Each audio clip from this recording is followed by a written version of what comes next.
Welcome to the AI Equation Podcast. I'm your host, Alex. So if you're listening to today's episode, then I know that you're into AI. But more importantly, one of the questions that we get from listeners, from our subscribers of the newsletter, is about prompt engineering. This fancy term that's been thrown out there from the beginning of AI, or at least when it exploded earlier this year. Prompt Perfect is a company that is working to make things better for you, the user. Because sometimes we lack creativity. Other times we're just trying what we saw in some template or social media cheat sheet, but then it doesn't work. So you start to think to yourself, well, how do I get the right prompts to be able to produce the right amount of content, quality content? And that's where Prompt Perfect comes in. My guest today, Eric Hellstrom, he is the head of Prompt Perfect, and he's going to share with us what they're doing. Welcome to the podcast, Eric. Hey, yeah, thanks for having me, Alex. I appreciate it. I'm excited to talk about prompts. So give us an overview of a prompt and very short overview of Prompt Perfect and what problem it's solving in the AI space. Yeah, so Prompt Perfect is currently now just a plugin built on top of ChatGPT.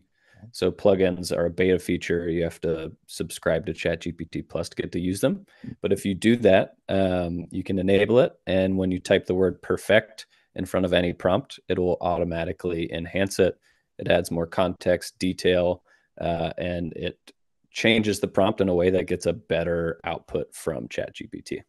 Why did you guys focus on specifically on prompt creation or engineering as a problem within the AI space? Yeah. So I had probably the same experience most people did with ChatGPT. I got on there and I typed one or two things and saw how fast it was. And I was like, this is very cool. And then I started to lose, I didn't know what to do with it. I didn't know how to really interact with it in the best ways. And so I started exploring that, and I decided to build a tool to fix the problem I had, which was I learned the best outputs you get from ChatGPT or any AI, and it have a lot of context and detail and are structured in certain ways that we might not write normally or even speak. So I started building a product that basically enhanced my prompts to get the best output from ChatGPT. And then I got access to the developer program for their plugins, and I was like, this is a perfect thing to build. So I tried to build the simplest way for people to take any prompt, either if it's small or long, and just a single word in a few seconds, get a much better output than they would have. That makes sense. When you're going through the paid account on ChatGPT, what I notice is I remember when there was just like 2 pages of plugins back a few months back, and then it was like 30 pages, and now you've got hundreds. So yeah. I noticed that some of the integrations are very clean, like yours, where, as you said, you just add the word and it's going to enhance it for you. Or if you, like most recently with the Canva integration, you just say, Canva or image, and it knows. Now, other integrations are not as clean. It'll redirect you to their own web app, and then you have to sign up and verify. It makes it kind of hard to get the best user experience. In integrating with OpenAI's ChatGPT, what were some of the challenges, but also rewards that you feel you guys have earned throughout that experience? Yeah, it was definitely, when I was building it originally, there was little information. I mean, the docs in the OpenAI, their like technical documentation was short. There wasn't a crazy amount of information. So there was some hurdles with just figuring out how to create it. Historically, I'm a copywriter and a digital marketer by trade, and I knew a little bit of coding, but with ChatGPT, I've gotten much better at coding. And so there was a lot of hurdles in figuring out how to set up an app that works on top of a platform like this, which is why we went for simplicity. We wanted something that was simple and easy to use and built up the capabilities of ChatGPT rather than, pushing people to our own site. I think that's something like OpenAI is very open with letting people build on top of their platform, which I think is why we see a lot of plugins. Like they want a lot of people building, and I think they want the best people to kind of bubble up, which I think will eventually happen. And we're still kind of in this period where we're figuring out which plugins actually people want to use and which plugins people might just be trying to make a quick buck on. So there were some hurdles there, but we kind of just followed the one thing we wanted to do, which was make prompts better. And we found an easy solution. There's a great community forum if you go to community.openai.com, which was super helpful because there was only a couple hundred plugin builders, so you could get somebody's ear pretty quick. And then probably the most interesting thing I figured out, which if people use multiple plugins, they'll find, is that the way that the plugins are enabled, ChatGPT decides it. So we give it some information so it knows when it should click in, but ChatGPT makes that decision. So for us, the typing perfect in front is kind of the trigger, but for other people, it could be, if somebody asks about sports, use this plugin to pull statistics for recent sporting events or something like that. And it's I think it's something we'll see really cool capabilities out of, because just from a basic prompt, ChatGPT can decide whether or not to use certain plugins that call things outside of ChatGPT, which is really awesome. That makes sense. Yeah, I remember, testing different plugins. I found that, they might have a better output if I actually told ChatGPT actually use this plugin. So I would have this little notepad with all the different beginning of the prompts or at the end, and be able to add that in, and it's sitting there and spinning. And sometimes it'll just tell you, I don't understand what you're doing. Most recently, Eric, I did a really cool prompt that I want to share with our listeners here. I'm sure you'll find it cool too. So Microsoft and can't remember it's a nonprofit Gutenberg project. So they made hundreds of thousands of ebooks available on open source. I don't know, 20 years ago, it's kind of competing with Amazon. And that Gutenberg project recently worked with Microsoft AI, powered by OpenAI, to basically make these audiobooks. Well, there were thousands of titles from the 16, 17, 1800s. So these aren't books that most people know about, right? Yeah. I was able to create, just working through the different prompts, be able to create a sheet that, was a table. And I was able to categorize the books by topics that were, business, parenting, even marketing. There was a book from the 1700s on marketing. I was eating it up, because the concept of branding and all of that wasn't really alive yet, Yeah. And so I tell these stories when we're here on the podcast to really tell our listeners and people who are intimidated by using any AI, that the only way you're going to get good at it and actually add to your productivity, create new things, is by diving into it and exploring it, because you will discover new things. And I did that on Sunday, and I was there for maybe an hour playing with it.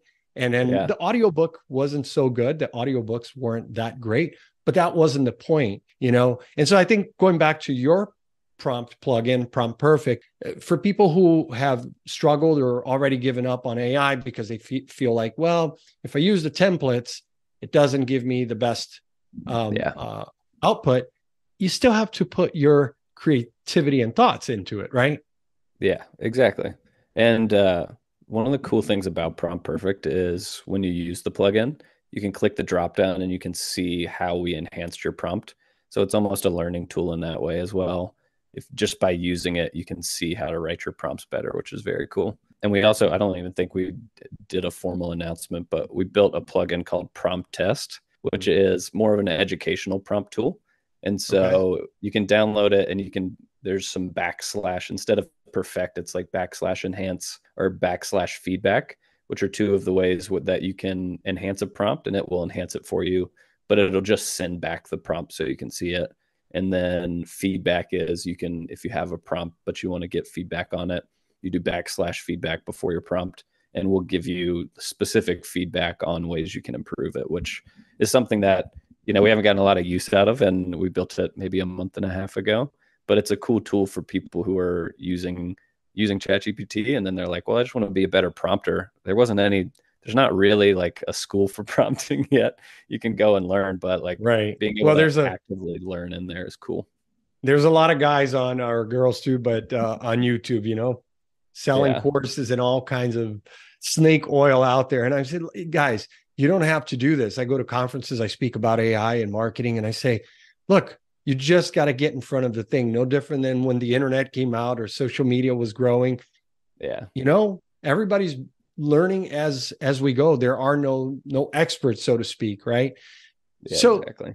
so when it comes to the use cases, is it more geared towards the average user consumer, or is it for organizations?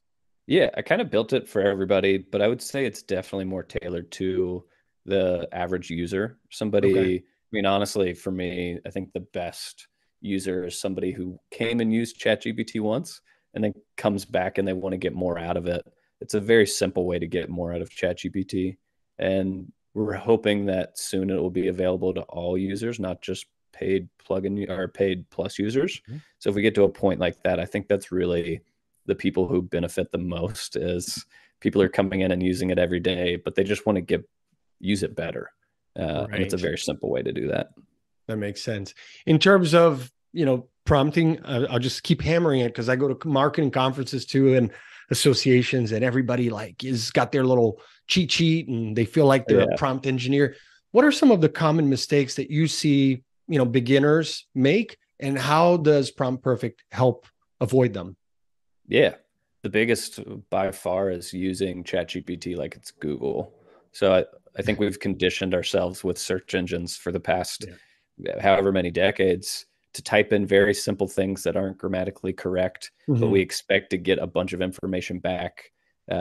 Whereas when you use Prompt Perfect, you can actually use it like you would kind of Google, and we will repurpose it into like a fully written, grammatically correct, and with actionable items for ChatGPT to do things with. Because it really is about the way you phrase things and the things that you put in there. And most people want to give it the least amount of information. I mean, I've seen people give it like 3 words, and I'm like, Well, what is it supposed to do with this? right, which is why for me, Eric, and I encourage people who, haven't tried the app on either app stores on the mobile. Listen, you can just click that little, microphone, go Yeah, to it, and voila. So if you don't like typing or you're lazy, most people can yeah, talk. Just talk, exactly. have Yeah, a people can conversation, talk all right? day. Yeah, that's a great use case too, because you can, if you want something, just say everything that you want and then click send, and you'd be surprised what you get back. That's right. Um, And yeah, sometimes it's just interesting, right? yeah, super interesting. I think it's So so fun to play with. it It's is. Me a too. great technology. I'm with you. I use it daily, have since November, December, well, really December. But as soon as I was able to get the paid version, it was like, oh, the sky's the limit. I am Yeah. like Superman now, but it's so great. Now your company sits at that intersection of, human creativity and machine capabilities. But how do you balance that to create a product that's truly going to enhance the user experience? So we have one focus, especially with Prompt Perfect. That one focus is to make sure that we make prompts better. Mhm. So it's luckily we haven't had too many hiccups yet, but we really are optimizing for the prompts have to be better. So I haven't had any feedback really yet that it's not returning things that are getting better outputs, which is great, but we test it regularly. We look at it. I mean, I use it daily to make sure that it's still operating well. And I'm always referencing the input prompt with what we enhance it with. So that's really our focus. And we're not going to stop until, I mean, some people might think that one day you won't need to prompt very much because AI will be so, I don't think we're even, I don't even think that's something to consider. Like, there's going to be a long time for us to communicate with AI, and getting better at it is worth putting Right. effort Well, towards. and even in scenarios where, so I've tested adding my own personal information, the customizations, and sometimes it doesn't really work well because I'm saying clearly I'm telling you to write this, Yeah, article or email in third person, but now you're addressing it to Mr. Alex, and yeah. it's playing with the tool. And I agree with you. I think it's always going to be around. Now, looking ahead for you guys, the horizon for Prompt Perfect and where it's going, are there any features or partnerships you guys are excited about? We're very excited. Feature wise, nothing big right now, but partnership wise, I mean, if we go out, it sounds like they might release plugins to all ChatGPT users, but with GPT 3.5, Okay. which was how I originally built it. So Okay. very excited if that happens. And then we've been talking to Microsoft about Bing, because Bing Chat, they want to expand, it's very similar to ChatGPT. It's a chatbot with Bing built in. But they want to release a plugin store for that. So we're very excited for that and hoping that that will happen this year, which would be very cool. So do you see, because you have these prompts there already created, you're working with obviously OpenAI's system to feed these prompts, right? Do you see less hallucinations at all? You mean just in general or with our product? Just in general, right? Because I have found personally that the better the prompts, the more context you give it, the less this whole concept of hallucination, which it's like, what hallucination?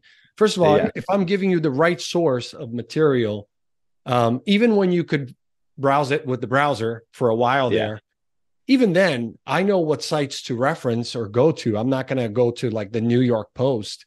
I know it's like the Inquirer and say, hey, you should look at this. No. Yeah. I think I don't really deal with hallucinations because I do add a lot of detail. I had an example yesterday where I was reading something and I was like, oh, this doesn't understand what I'm saying. And then after 2 minutes, I realized I didn't understand what I was putting in. So I think most of them are user related. And then there's one thing, sometimes people treat it, and similar to how we talked about prompting it like it's Google, expecting the information to be exactly like Google. There's a knowledge cutoff there. And sometimes people are asking for things that maybe are too like hardcore informational. Like if you really, there's some plugins that do web searches, so you can search if you want up-to-date information. I know they had browsing for a little bit built into ChatGPT, which was very cool. And when that comes back, that helps a lot with the informational stuff that I think people have hallucinations with. But I think the one tip would be if you're specifically asking for something where you need the like accurate data or information or news, you need to supply it with links or just a base of that information so it knows it. Right. And I think you can get to like zero hallucinations. Right. And I think ultimately it still adds to the productivity. I mean, you're not going to just sit on your hands and, shave off 90% of your day in terms of projects and tasks. But for me and my team, so it's like, if we could save 10% and then create 10% more quality, right? Because you're going to discern what's good quality, what's not. And what I say to people, Eric, is like, look, even with human beings, when you hire a freelancer on Upwork or wherever, you still have issues of quality. There's a lot of back and forth, right? To get it to where you want it when it comes to any kind of content creation. So the notion that it's like, either I have this magic wand that I just give it, like you said, 3 words in it and it creates everything for me, or I'm not going to use it. It's like, no, don't do that. It's, you got to put your time, you got to explore it. So I think that's how we came across your plugin, because we were looking for a prompt plugin and there's a few there, but we liked yours. So we really appreciate you coming on the podcast today. Yeah, of course, man. Thanks for having me. And I appreciate people educating and getting more stuff out there on AI. It's still very early. And I would say if you listen to this podcast, you're probably in the small percentage of people investing the right amount of time and learning these tools, because it'll pay off eventually. Wow. What an enlightening conversation.